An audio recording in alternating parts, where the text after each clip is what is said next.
Bismillahirrahmanirrahim. Assalamualaikum warahmatullahi wabarakatuh. Sampurasun, salam sejahtera untuk kita semua. Om Swastiastu, Namo Buddhaya, salam kebajikan. Yang saya hormati Pak Hari Nugraha, mewakili Kepala PLAN Republik Indonesia. Yang saya hormati Tuan Rumah Pak Diki Saroni selaku Kepala BPSDM Jawa Barat, dan para peserta pelatihan kepemimpinan nasional tingkat 2 angkatan 15 tahun 2021. Salam sejahtera untuk kita semua. Om Swastiastu, Namo Buddhaya, salam kebajikan. Yang saya banggakan para peserta, mari kita panjatkan puji syukur. Di era ujian disrupsi seperti ini, kita masih diberi nikmat oleh Allah Subhanahu wa Ta'ala berupa nikmat umur, nikmat kesehatan, nikmat waktu, nikmat jabatan, nikmat penghasilan, dan nikmat-nikmat lainnya yang sangat patut kita syukuri. COVID juga mengajarkan kita tidak boleh patah, kita tidak boleh menyerah, kita tidak boleh melemah. Kehidupan harus terus berjalan, karena itulah hakikatnya kekuatan manusia. Sehingga acara pelatihan ini pun dikombinasikan, ada yang fisik maupun tatap muka, tanpa mengurangi substansi keilmuan yang akan kita dapatkan. Bapak Ibu, kalau bicara tentang kepemimpinan, kepemimpinan yang terbaik itu adalah kepemimpinan dengan keteladanan. The best leadership is leadership by example. Oleh karena itu, Bapak-bapak sebagai pemimpin, pemimpin itu adalah pengambil keputusan. Mereka yang terpengaruh oleh keputusan adalah makhluk yang mengatur, makhluk yang diatur. Sementara kita semua adalah makhluk yang mengatur, kira-kira begitu. Tanda tangan kita, perintah kita, itulah yang hakikatnya menjadikan kita sebagai syarat seorang pemimpin. Pemimpin ada 3 tahap yang harus kita pahami, dan tidak semua lulus dalam tahapan-tahapan kepemimpinan ini. Tahap pertama adalah memimpin diri sendiri. Tidak semua juga lulus. Setiap hari kita mengambil keputusan, belok kiri apa kanan, pakai baju putih apa hitam, mau diet apa mau makan enak, mau olahraga atau tidak, semua adalah keputusan kepada diri kita sendiri. Banyak yang tidak lulus, ya contohnya melakukan tindakan-tindakan yang melanggar, itu adalah contoh ketidakmampuan memimpin diri sendiri. Level kedua adalah memimpin keluarga. Setelah memimpin diri sendiri, suami menjadi imam bagi istrinya dan anak-anaknya. Tidak semua juga lulus, ya. Tingkat perceraian juga tinggi, menandakan memimpin unit peradaban manusia terkecil, yaitu keluarga, tidak semua orang juga lulus. Nah, level 3-nya adalah kepemimpinan di masyarakat dan di organisasi. Inilah yang menjadi sekarang tanggung jawab Bapak Ibu semua. Nah, mengukur kepemimpinan itu sebenarnya ada 3 hal, kalau boleh tolong ditampilkan. Yaitu apakah pemimpin itu bisa memberikan rasa aman dan nyaman, kira-kira begitu. Ya. Jadi mengukur pemimpin itu ada 3. Yang pertama tadi ya, kepribadiannya, gesturnya, akhlaknya, senyumnya, semuanya itu harus memberikan rasa aman dan nyaman. Yang kedua, pemimpin itu diukur apakah dia bisa mengakselerasi kemajuan. Yang nomor 2 itu barangnya sudah ada, tidak usah bikin baru, tapi dia mempercepat sesuatu yang tadinya lambat, dia menjadi cepat, yang tadinya semrawut menjadi lancar, kira-kira begitu ya. Ini saya lakukan di inovasi-inovasi digital dalam mereformasi birokrasi, nanti saya sampaikan. Yang ketiga, nah ini mengukur pemimpin yang paling berat adalah apakah pemimpin itu membawa perubahan dari tidak ada menjadi ada, dari tidak punya industri pesawat terbang menjadi punya industri pesawat terbang, kira-kira begitu. Dari tidak ada jembatan menjadi ada jembatan. Dari tidak ada pusat digital desa menjadi ada pusat digital desa. Nah, yang terakhir ini adalah tingkat implementasi kepemimpinan yang paling besar. Nah, Bapak Ibu yang saya hormati, kepemimpinan kita di organisasi ini tidak bisa dihindarkan dari perubahan-perubahan global di skala besar. Nah, salah satu yang harus diwaspadai di masa depan, mau ditampilkan, yang pertama adalah dunia ini makin kompetitif, Bapak Ibu. Jadi kalau Anda tidak bisa berkompetisi, bahasa Inggrisnya pas-pasan, skill digitalnya terbatas, ilmunya segitu-gitu aja, gitu ya, maka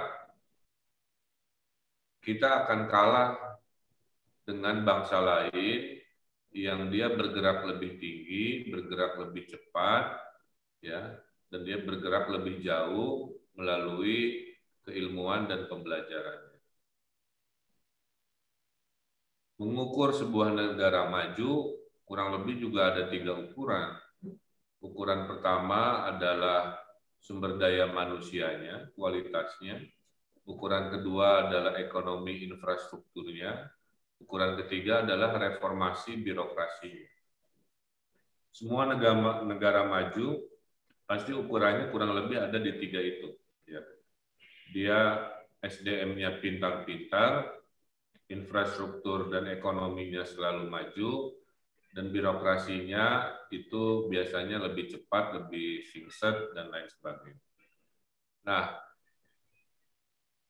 masalah tantangan kedua adalah dunia makin ekstrim, jangan lupa. Jadi kehadiran isu-isu teknologi digital ini mengakibatkan dunia semakin aneh-aneh juga. Ini harus diwaspadai.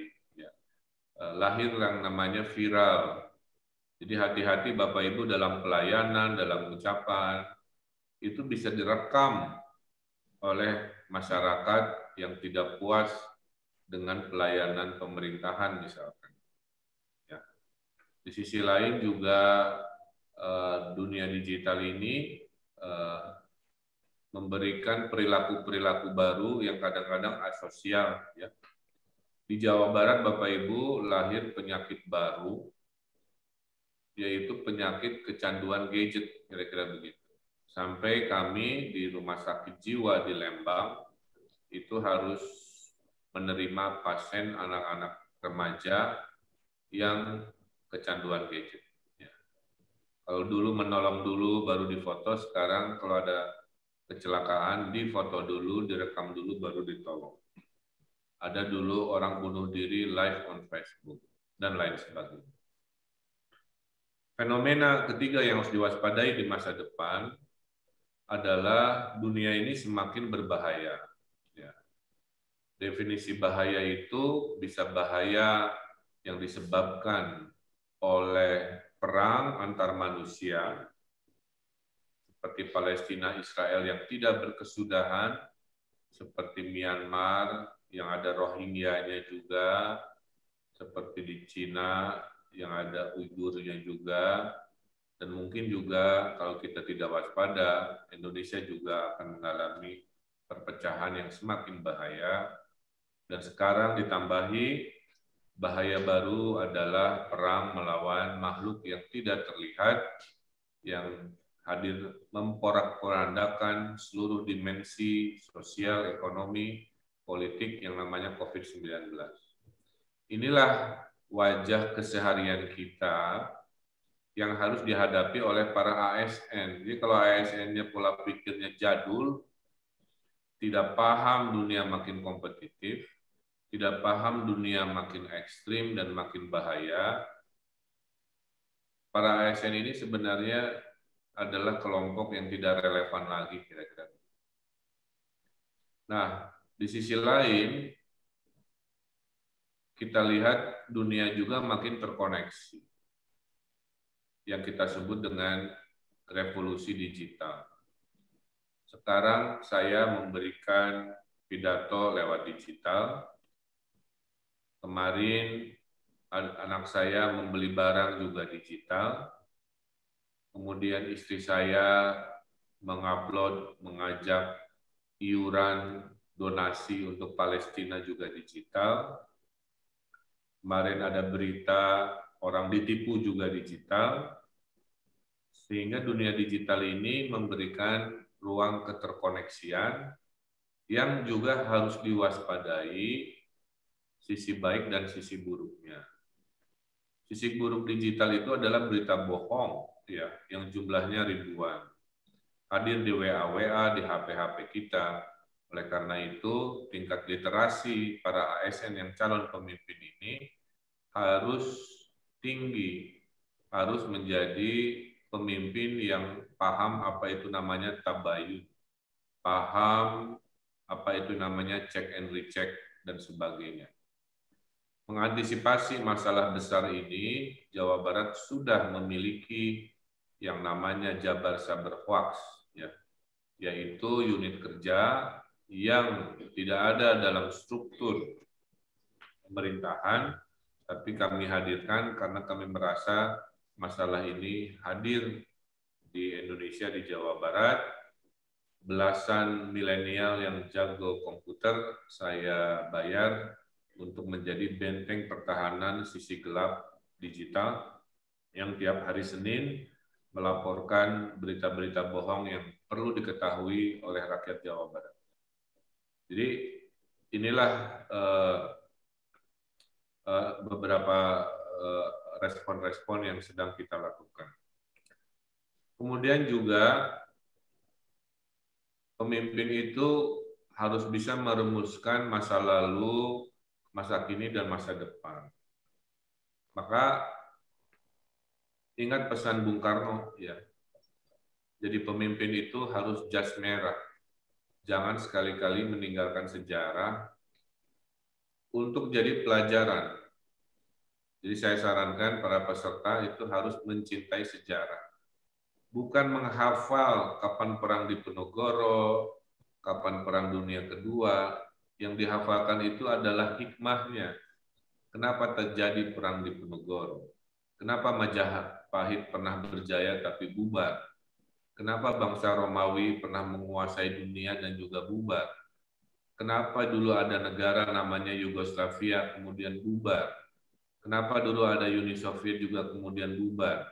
Kenapa ini, kenapa itu? Itulah yang harus dipelajari oleh pemimpin dalam memahami yang kita sebut mempelajari dan memahami masa lalu. Kemudian pemimpin juga harus pandai merumuskan apa tindakan di hari ini dan mampu berimajinasi memprediksi masa depan.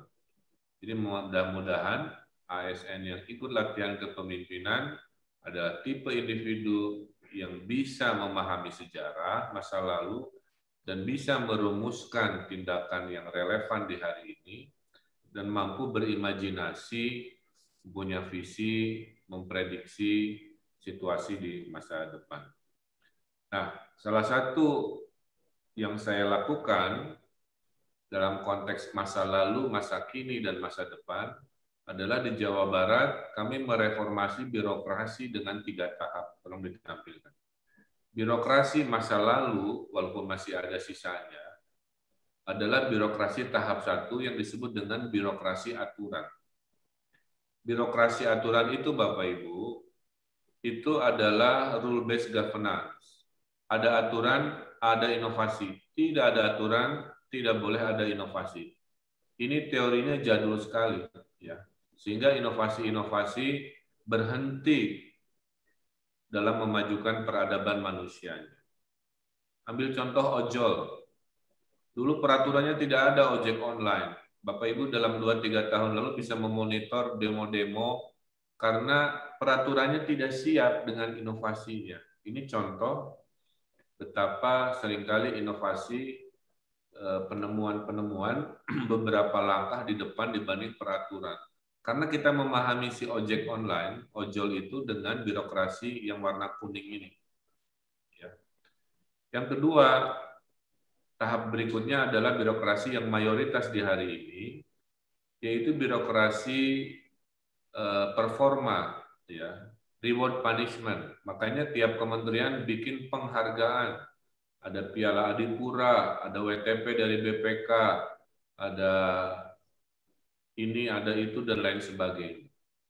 Ini bagus, tapi tidak responsif terhadap dinamika terbaru. Ya. Yang buruk dikasih disinsentif, yang bagus dikasih piala, sertifikat, dan insentif. Tapi kelemahan birokrasi hari ini yang warna hijau, yang Bapak Ibu sekarang lakukan, kelemahannya hanya satu, dan ini tolong dicatat ya. Kelemahannya itu adalah masih menganggap urusan pembangunan itu adalah wilayah sepenuhnya dari birokrat. Itu pemikiran yang sudah akan jadul. Ya. Oh bukan, ini topoksinya dinas anu, Anda tidak boleh. Nah sekarang masuklah kita di Jawa Barat, sedang menyiapkan masa depan dengan teori birokrasi yang ketiga, yaitu birokrasi yang dinamis, kira-kira begitu. Ya. Birokrasi yang dinamis itu artinya siapapun bisa jadi birokrasi, masuk ke dunia birokrasi. Maka saya bentuk yang namanya birokrasi dinamis atau birokrasi tahap 3. Siapapun yang mencintai Jawa Barat, silahkan bergabung menjadi bagian pemerintah Provinsi Jawa Barat tanpa harus dia ASN atau PNS. Disinilah saya membangun tadi Jabar Saber Hoax. Itu anak-anak muda. Saya membangun Jabar Digital Service. Itu anak-anak muda yang bukan PNS, bukan ASN, tapi dibutuhkan. Saya punya tim penasehat akselerasi pembangunan. Tiap dinas saya mintakan ada 3 penasehat dari luar, 1 dari birokrasi, 1 dari bisnis, 1 dari akademisi, 1 dari komunitas. Semuanya menjawab bahwa membangun Jawa Barat bukan lagi domain 100% milik birokrasi, tapi milik semua orang. Maka lahirlah konsep kolaborasi, tampilkan yang namanya pentahelix. Ya. Pentahelix itu 5. Jadi A, B, C, G, M. Kalau Bapak Ibu dalam kepemimpinan nanti di daerah masing-masing mampu menyatukan 5 unsur ini di dalam kedinasan, saya pastikan pasti akan lebih banyak suksesnya ketimbang macetnya. Kita huruf G harus mengajak huruf A, harus mengajak huruf B, harus mengajak huruf C, dan harus mengajak huruf M. Kalau G-nya saja atau government, kita hanya punya 1/5 kekuatan. Gabung dengan akademisi menjadi tim penasehat, kita punya 2/5 kekuatan. Gabung semuanya, kita punya 100% kekuatan. Inilah visi Jawa Barat. Makanya Jawa Barat itu visinya Jabar juara lahir batin melalui inovasi dan kolaborasi. Nah, semangat kolaborasi tadi menjadi roh dari birokrasi masa depan yang kita sebut birokrasi dinamis. Kemudian juga inovasi menjadi sebuah wajah dari Jawa Barat. Oleh karena itu, dalam kepemimpinan di Jawa Barat ini, salah satu yang kami inovasikan adalah menjadikan Jawa Barat provinsi digital terbaik di Indonesia. Maka kami lahirkan yang namanya Cetak Biru Digital West Java. Digital West Java ini adalah sebuah master plan di mana yang didigitalkan bukan hanya urusan pemerintahan, itu hanya satu urusan yang warna abu-abu, ya. Kita harus mendigitalkan masyarakatnya juga, kita harus mendigitalkan pendidikannya juga, dan kita harus mendigitalkan seluruh elemen teritorial. Maka di dalam ini lahirlah namanya desa digital sebagai bagian dari kurang lebih 6 sektor yang akan menjadi kekuatan digital di Jawa Barat. Nah, dalam desa digital yang tadi Pak Diki sebutkan, kami punya cita-cita bahwa urusan digital ini bukan hanya urusan orang kota, tapi juga urusan petani, urusan nelayan, urusan petambak. Makanya di Jawa Barat sudah dimulai revolusi ini, bisa menangkap ikan lele, memberi makan ikan lele menggunakan HP, HP dipijit, ember makanannya punya sinyal, ada sensor, bergetar, melontarkan makanan lele ke kolamnya. Kami juga bisa menyiram tanaman menggunakan HP, diatur kadarnya, dicampur dengan pupuk cair, diatur waktunya, kapanpun bisa menyiram tanaman sesuai dengan jadwalnya. Di Jawa Barat, peternakan ayam juga memberi makan ayam sudah menggunakan coba ke lele dulu.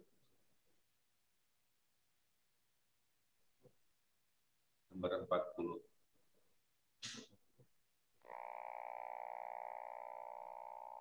Nah, di layar mudah-mudahan terlihat, ini adalah cerita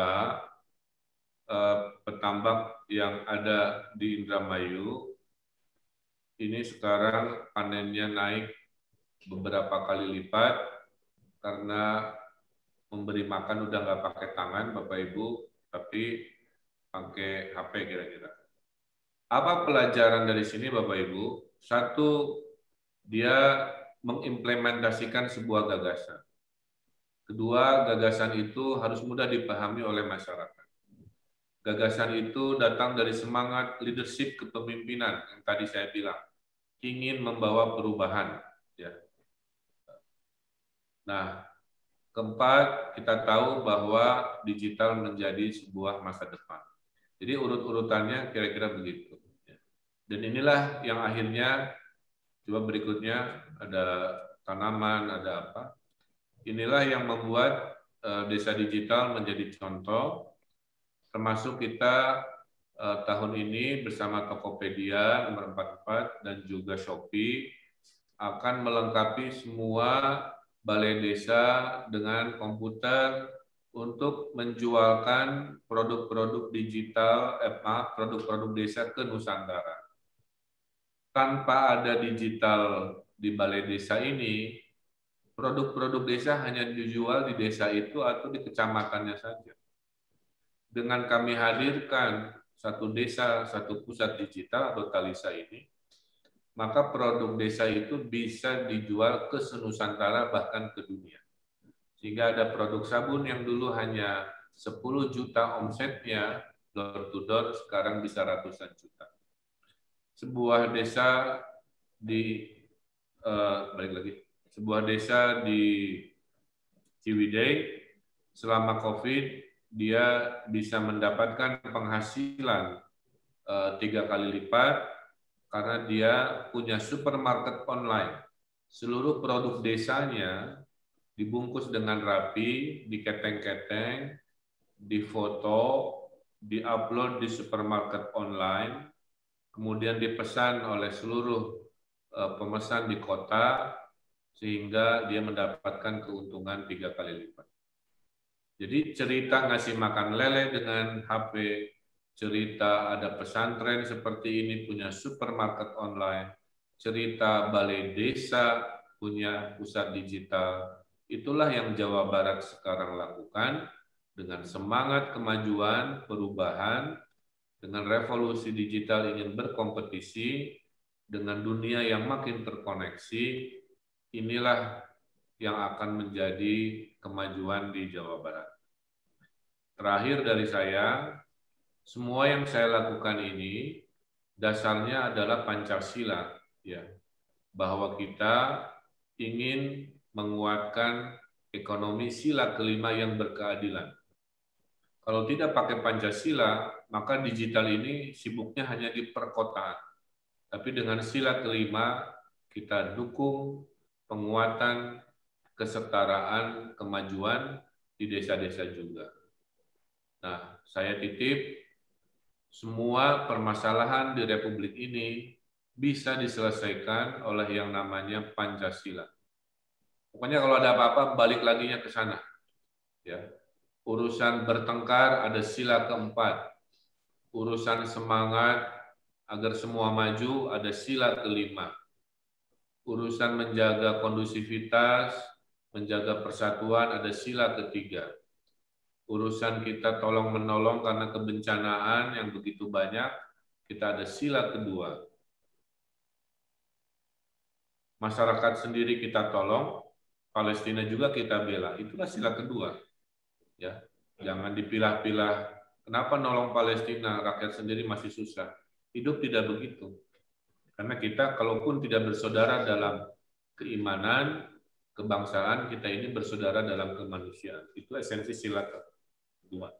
Dan tentunya kita, Jawa Barat, visi misinya adalah juara lahir batin, lahirnya dibangun, batinnya juga dikasih anggaran, semata-mata karena penerapan sila pertama, yaitu ketuhanan yang Maha Esa.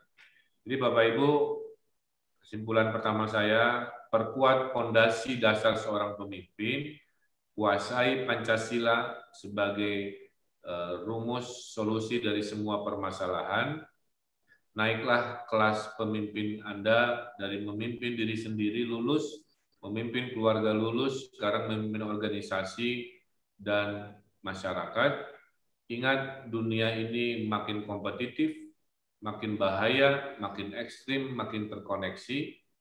Jadilah ASN yang tidak berada di masa lalu dengan birokrasi aturan, tidak juga terbuai di masa kini dengan birokrasi performa saja, reward punishment, tapi membawa wilayah masing-masing menuju birokrasi masa depan, yang itu tahap 3, birokrasi dinamis, yang mengajak semua orang yang mencintai kita dan kerja kita untuk bergabung, kemudian terjemahkan ke dalam kebijakan-kebijakan yang membawa perubahan.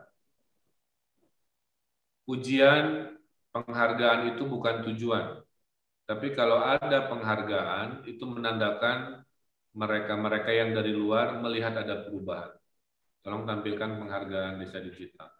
Sehingga apa yang saya pidatokan Bapak Ibu, itu mendapatkan penghargaan sebagai inovasi ekonomi masa depan terbaik di Asia Pasifik, kira-kira begitu. Jadi apa yang saya ceritakan bukan lagi inovasi untuk Indonesia saja, di mata Asia Pasifik, apa yang kita sampaikan, itu yang kiri bawah ya, itu adalah kelasnya sudah kelas internasional. Nah, mudah-mudahan itu. Dan saya ingatkan, saya tutup dengan syariat, ya, niatkan Anda semua jadi pemimpin untuk ibadah. Dalam agama Islam saya, wa ma khalaqtul jinna wal insa illa ya'budun. Tidak kami ciptakan jin dan manusia kecuali untuk beribadah. Mudah-mudahan Anda yang jadi kepala dinas, eselon 2, eselon 1, itu meniatkan kekuasaannya untuk ibadah, mendekatkan diri, dan yang dipimpinnya dalam ridho Allah. Yang kedua, ingat, kepemimpinan itu hanya sementara, termasuk saya. Ada pelantikan, ada pemberhentian. Ingat surat Ali Imran, Qulillahumma malikal mulki tu'til mulka man tasya wa tanzi'ul mulka mimman tasya wa tu'izzu man tasya wa tudillu man tasya biyadihal khair innaka ala kulli syai'in qadir. Allah berkehendak memberikan kekuasaan kepada saya, kepada Anda jabatan karena Allah kehendaki, Allah juga akan cabut karena Allah kehendaki, dengan kematian, dengan sakit, dengan ditangkap aparat, karena macam-macam. Jangan lupa, jangan merasa jabatan adalah segalanya. Yang ketiga, syariatnya saya tutup. Buat apa Anda jadi kepala dinas, jadi pimpinan, kalau tidak membawa kebermanfaatan dari jabatan Anda? Khairun nas anfa'uhum linnas. Sebaik-baiknya manusia adalah manusia yang bermanfaat untuk masyarakat. Mudah-mudahan apa yang saya sampaikan ini, baik secara keilmuan maupun syariat, bisa menyemangati program pelatihan kepemimpinan tingkat 2 ini secara paripurna. Saya kira itu yang bisa saya sampaikan, Pak Diki dan Pak Hari, dengan mengucap Bismillahirrahmanirrahim. Secara virtual dari jauh, saya Gubernur Jawa Barat membuka pelatihan kepemimpinan nasional tingkat 2 angkatan ke-15 tahun 2021. Terima kasih, selamat menjalankan kegiatan. Wallahul muwafiq ila aqwamit thoriq. Billahi taufiq wal hidayah. Wassalamualaikum warahmatullahi wabarakatuh.